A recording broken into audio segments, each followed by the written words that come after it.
dictionaries,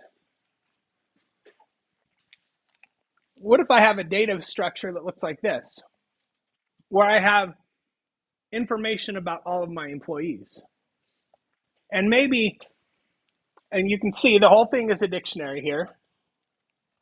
And so I have maybe for the key inside this main dictionary, I have an employee ID, employee 1, employee 2, employee 3. And the value for each one of these is its own dictionary.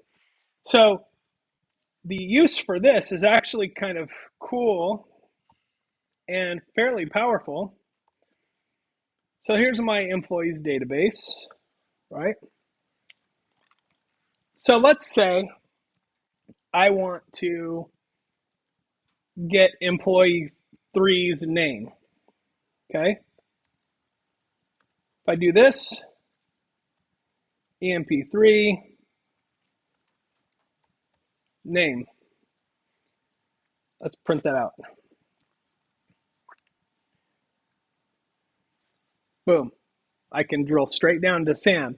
Now, this is a pretty basic one, but if you think about how much information your employer has about you, like your social security number, your address, we have tons of information about each employee.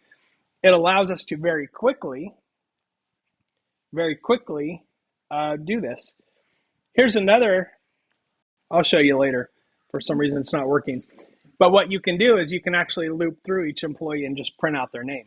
So if you had a list of 100 employees and you just needed their name and phone number, you could print it out with just a few lines of code going through each employee record. So that's really useful as well. And that's something you can do when you have nested dictionaries. So for this